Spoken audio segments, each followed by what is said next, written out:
Lauermore, whenever you're ready. Ms. Lauermore, I'm sorry. I have a friend named Peyton, but he's a guy, so. It happens all the time. Excuse me. Okay.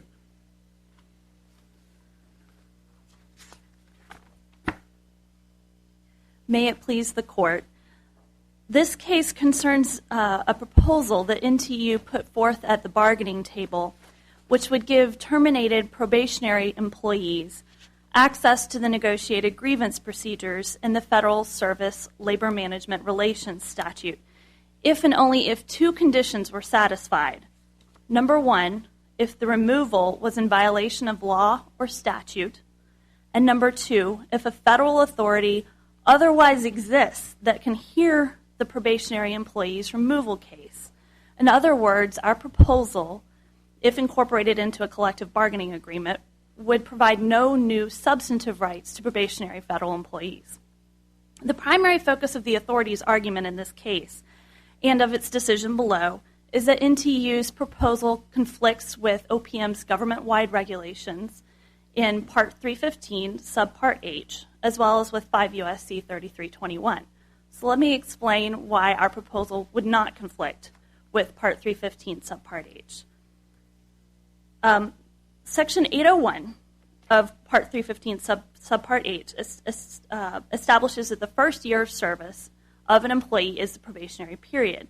802 determines the length of the probationary period in crediting prior service in federal employment, and 803 merely says that the agency should use the probationary period to determine the fitness of an employee. 804 and 805, which more get to the substance of our case, deal with the termination of probationary employees for unsatisfactory performance or misconduct. That's 804. And 805 deals with termination for conditions arising before employment. In other words, none of these sections of Part 315, Subpart H, address the substance of our proposal. And 806 provides for appeal rights to the MSPB for employees who were removed under 804 or 805.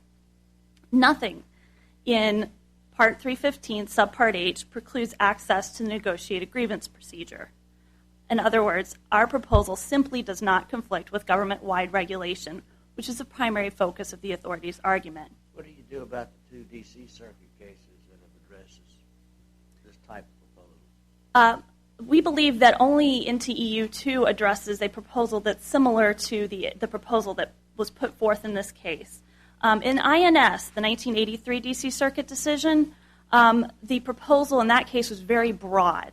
It would give access to the negotiated grievance procedure to probationary employees for all types of removals, including those that were for misconduct or unacceptable performance. Yeah, but the language of that decision is pretty clear. It says to allow the mere allegation of discrimination to give a discharged probationary employee access to the grievance procedure with the power of the arbitrator to order reinstatement would substantially thwart Congress's intention to allow summary termination of probationary employees. Such an exception would eviscerate Congress's intention that collective bargaining not supplement probationers' existing procedural protections. So we'd be creating a circuit split. With all due respect, I believe that's actually in the later D.C. Circuit decision, the NTEU 2 decision, and not in the court's INS decision in 1983. Well, there would be a conflict with both of them. I do not believe there would be a conflict with the court's earlier decision in INS. Well, what about the NTEU 2 decision? We believe the NTEU 2 was wrongly decided because it was sort of an impermissible expansion. So you think it's wrongly decided? Yes. Yes, Your Honor. Well, don't we give deference to the FLRA's interpretation of negotiability? I mean, aren't our circuit precedents just, absolutely clear that we're supposed to defer to the FLRA's view of negotiability? What this case is not about is it's actually about the authority's interpretation of OPM's implementing regulations. I know, but what it seems to me you're asking us to do is to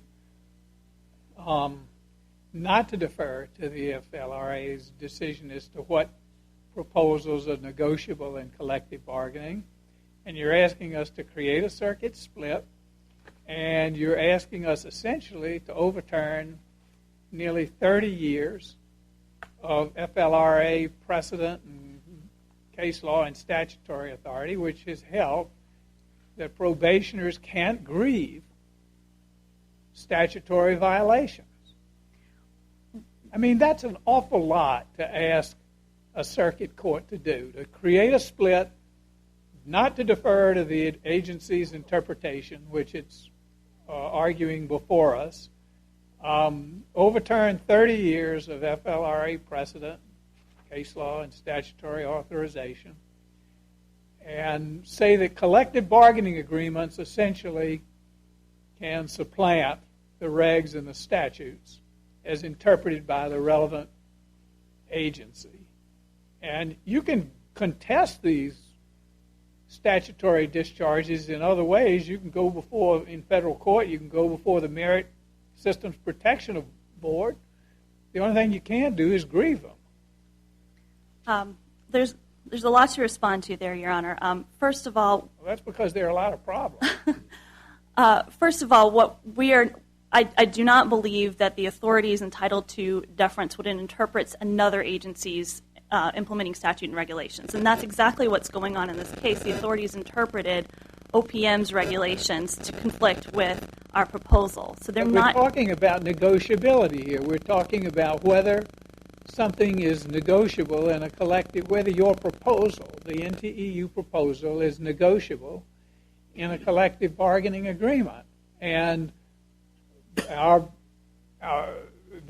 a square question of negotiability. And our cases say deference is owed to an FLRA determination of negotiability. And that's what the FLRA is arguing here, that this proposal is not negotiable. While I agree that the authority is entitled to deference in its determinations of negotiability, if the authority relies on an unsound DC Circuit decision, as it did in NTEU, as it relied on NTEU 2, if its interpretation of various statutes is unreasonable, then I don't believe their decision needs to be deferred to. But aren't we talking about the FLRA's interpretation of its own organic statute as it relates to other federal laws? There are cases that have held that the authority is not entitled to deference when it is interpreting outside of its own implementing statute. And what I'm saying is the authority's decision in this case, the sole basis for the underlying decision in this case is the NTEU 2 decision, and that our proposal conflicts with Part 315, Subpart H of OPM's regulations. They're not entitled to deference on that interpretation. I mean, I'm not sure why not. Because that's not that's OPM's regulation. Negotiability in labor collective bargaining agreements is not part of the FLRA's area. Oh, it absolutely is under 5 U.S.C. 7117.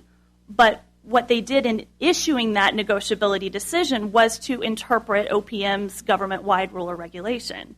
Well, but almost every negotiability decision is going to impact some OPM regulation or some other statutory provision. I mean, these things don't exist in a complete vacuum. No, certainly not, but it's not the case that every negotiability appeal The ultimate question is one of negotiability. Correct. The ultimate question is one of negotiability. And in fact, if this proposal were held to be negotiable, that doesn't mean that it's going to automatically wind up in a collective bargaining agreement. As you I'm sure are aware, if a proposal was held to be negotiable, then we would go back to the bargaining table and we would bargain over this. And it may ultimately not end up in a collective bargaining agreement. It may end up before the Federal Services Impasses Panel.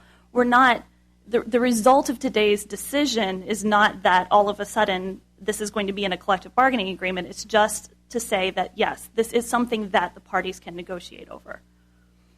Well, why should we create this direct circuit split here? Because we firmly believe that NTEU 2 was wrongly decided. It was decided, like I said, it was decided in 1988, 5 years after the court's INS decision, the D.C. Circuit's INS decision. And it relied on the earlier court's interpretation of the congressional history, the statute's legislative history. But the legislative history of the statute goes to the issue of performance and misconduct.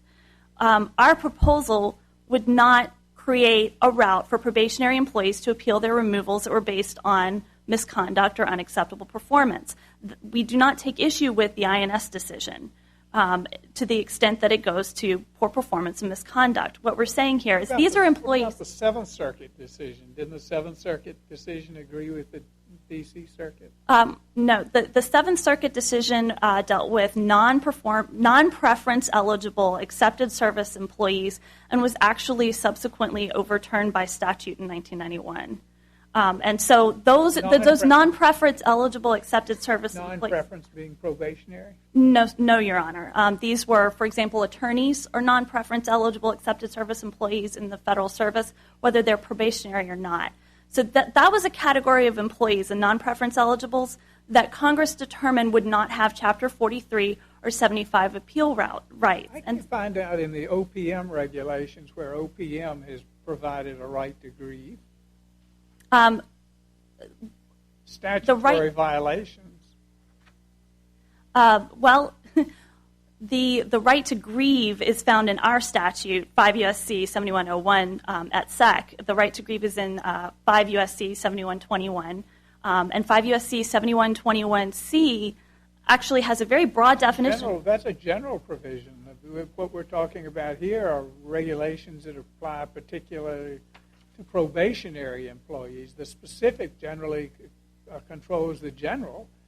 And a general grievance provision. Of course, you can grieve all kinds of things. You have a grievance procedure. I mean, but the specific controls the general here, and I'm not sure where the OPM or Congress ever has given this right to probation. If you look at the definition of employee in our statute, as well as the definition of grievance, grievance is broadly defined as any matter that, or any complaint by any employee concerning any matter relating to the employment of the employee. Now, the definition of employee under our statute excludes any number of people, such as management officials, military, for example, but does not exclude probationary employees. If Congress had wanted to exclude probationary employees, it certainly could have. Moreover, in 7121C, there is a whole laundry list of things that are included. But doesn't the statutory scheme delegate to OPM the authority to decide which procedural rights to make available to probationers? 5 U.S.C. 3321, which is not part of the statute, delegates to OPM the authority to administer the probationary period. And has OPM accorded this right to grieve? OPM has not accorded the right to grieve removals that are based on poor performance or misconduct. What I'm saying is OPM's regulations, Part 315 Subpart H, don't even go to this issue. Well, OPM has delegated this authority by Congress. Is there any OPM regulation? They're supposed to set out the rights that probationary employees have. And is there any OPM regulation that says you may grieve these statutory violations? You can take them to the Merit Systems Protection Board, and you can take them in appropriate cases to federal court. It's not as if you are being precluded from pressing your claim in some kind of in a perfectly legitimate forum, but it's a question of where you do it. And you're asking us to, as I keep saying, to clear a lot of hurdles, including 30 years of settled practice within the employment force. It's been understood that probationary employees don't have the right to grieve these things. That's been the settled practice for decades. And we're going to overturn that overturn OPM and FLRA, create a circuit split, do all these different things. It just, I'm not a rash person. And I certainly understand that. But if you look at the language of NTEU 2 and the basis for its decision being, that proposal was brought forth to give access to negotiated grievance procedure to employees who had been removed in a discriminatory fashion. And if you look at the language of NTEU 2, it impermissibly expands on the INS decision. INS did not go to this issue at all, and it simply is not a well-reasoned decision, which is why we're here today. With all due respect, I'm up on my time. So Judge Floyd had a question on this. yes, Go sir. back to the deference issue. If their interpretation isn't entitled to deference, isn't their decision below entitled to deference? The decision they made? To the extent that the authority's decisions under Section 7117 of the statute, negotiability decisions are entitled to deference, absolutely. However, the authority's decision, the language of it is grounded in its interpretation of Part 315, Subpart H, which is OPM's implementing regulations. So they're not entitled to deference in that interpretation of OPM's implementing regulations. Okay, thank you. You've got some time remaining for reply. Mr. Hennigy, is it Hennigy?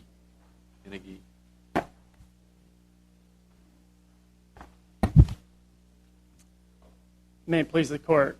My name is Zachary Hennigy, and I'm here representing the Federal Labor Relations Authority.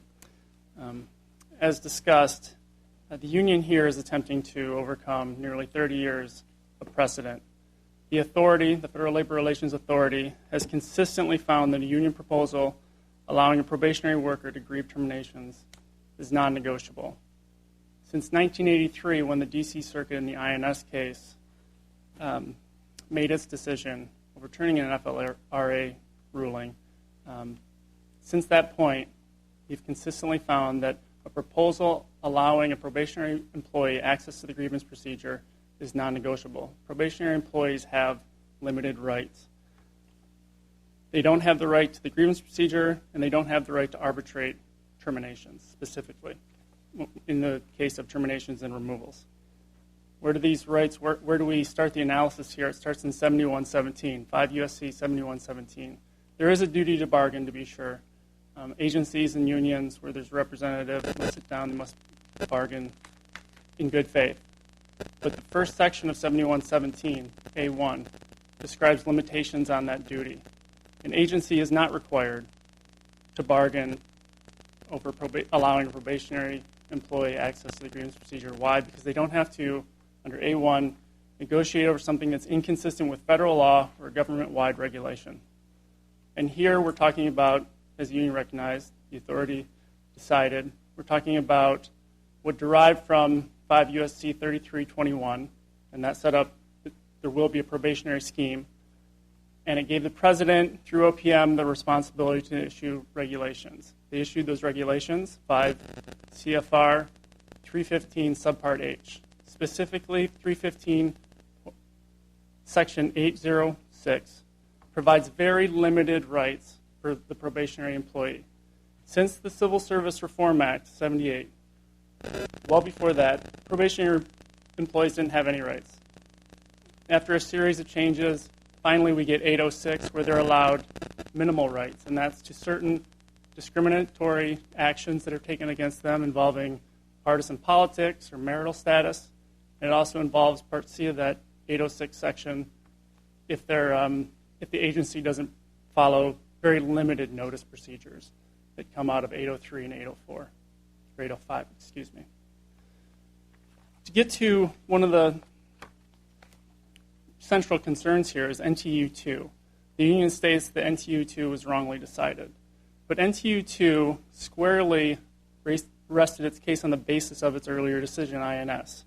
In that case, and I think this is missing, on page 729, quote, furthermore, we think Congress instructed OPM, not the FLRA, to implement the probationary program and provide whatever procedural protections were necessary for probationary employees.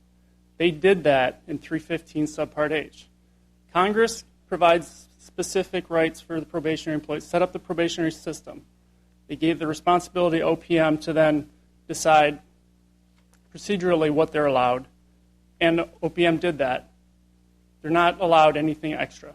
I mean, the point of it is that OPM has allowed them, I guess, to grieve certain things. Can't they grieve if there's a discharge for partisan political reasons? Not grieve, Your Honor. They're allowed to go to the MSPB, the Merit Systems Protection Board. All right. But they haven't allowed them to grieve. Correct. They haven't allowed them to grieve generally. Is that correct? They only allowed them the certain specific rights. If there's a discrimination based on marital status, then they can go to the MSPB. If it has to do with partisan politics, go to the MSPB. If there's an issue with the limited what can they grieve? rights. But what can they grieve before an arbitrator? What can they grieve using the 7117 grievance procedure? If there was, regarding terminations, the D.C. Circuit found there isn't something they could grieve. There is what? But terminations, they would not be able to grieve terminations. But there are certain provisions, and well, what can they grieve? They can't grieve terminations. What can they grieve? the authority in the union cites the case where the dissenting opinion, a probationary employee brought a case, and they were, in the facts of the case show that they kept on grieving work schedule changes. It didn't involve a termination. They were allowed to, if the provision of the collective bargaining agreement said, you know, here's a scheme where employees know that they get certain work schedule rights. A probationary employee could grieve something like that. Could a probationary employee grieve a change in work schedules? Yes. All Under right. that case, it indicates. Is there an OPM regulation that specifically provides the right to grieve a change in work schedule? No, Your Honor. Then how does that get in there? Those are rights generally afforded to the employees under a collective bargaining agreement. The distinction here is OPM, Congress specifically set up a probationary period, meaning, at least the D.C. Circuit thinks that means they're allowed to an agency is allowed to summarily terminate that employee. Because that's the whole meaning of probation. That's the whole meaning of probation. And the only rights that they're going to get procedurally through that 3321 is given to OPM. And OPM decided here's the range of rights you're going to get. All right, Congress says we have a class of probationary employees. We want them subject to summary determination. And this NTEU proposal wants to turn that on its head. Correct. And essentially provide them with the rights that longer tenured employees enjoy, and to make them essentially tenured employees from the get-go, to the extent that you can grieve something and have an arbitrator's enforceable decision at the end of the line. And what you're saying is it almost makes them, it takes a probationary employee and it makes them a non-probationary employee. Correct, Your Honor. And the D.C. Circuit went through the analysis and looked at how they made those distinctions. They looked at 4303 that applies to discharges for poor performance. They lay out all the rights. Tenured, I'll use the term tenured instead of probationary. Tenured employees get right to legal representation. They get the right to a certain amount of time to get notice before they're discharged. They get the right to put on evidence for a case. And they also... Which employees?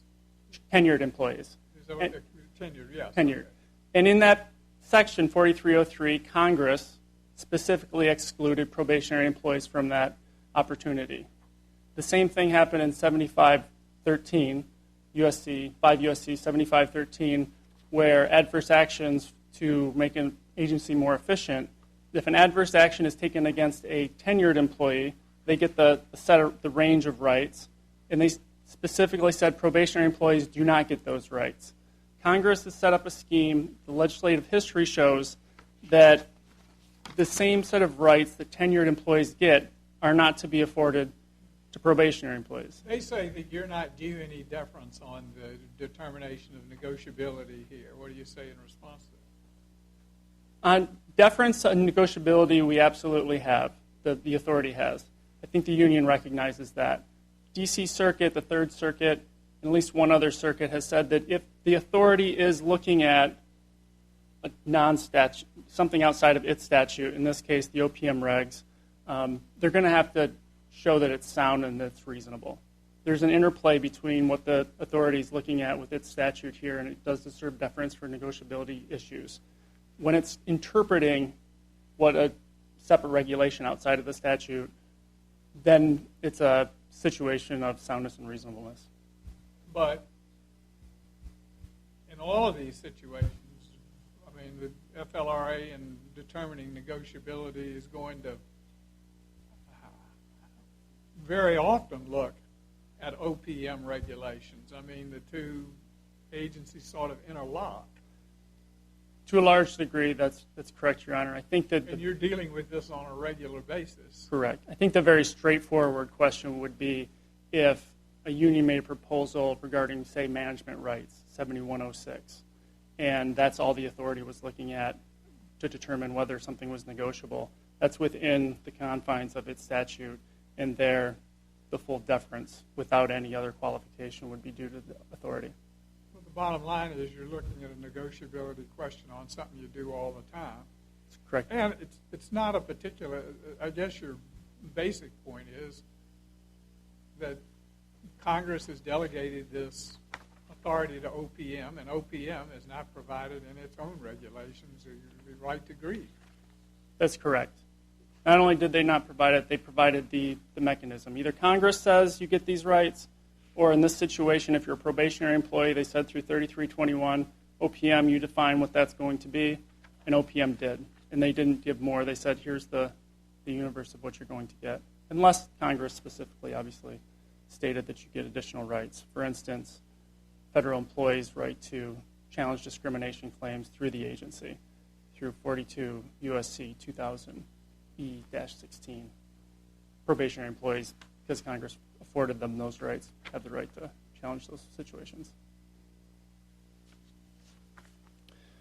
Just to touch on a couple of other points raised by the union, trying to make a distinction between INS and saying performance and misconduct issues. An agency can summarily discharge those probationary employees, and asserting something that's unlawful under any statute, a different statute. A statute was the term used in this proposal, which is a very broad proposal.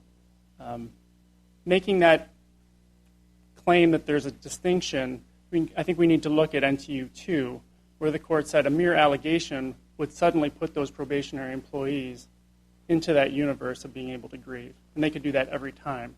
That would eviscerate Congress's intent to limit the rights of the probationary employee.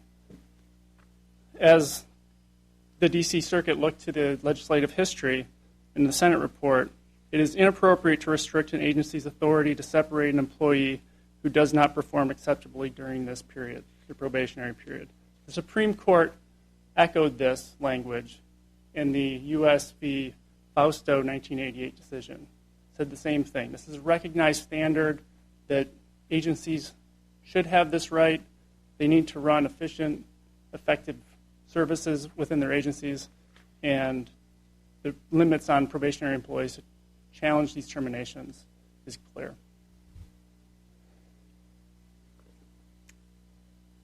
Just to touch on another point that the union raises in its briefs, that this is a public policy, arbitration should be allowed. I think we addressed this fairly clearly in the brief, but the two Supreme Court cases that the union cites. Oh, they're pretty far afield. Then I'll leave it at that. You guys don't have any other questions? No, I think we understand your position. Thank you. Ms. Larimore?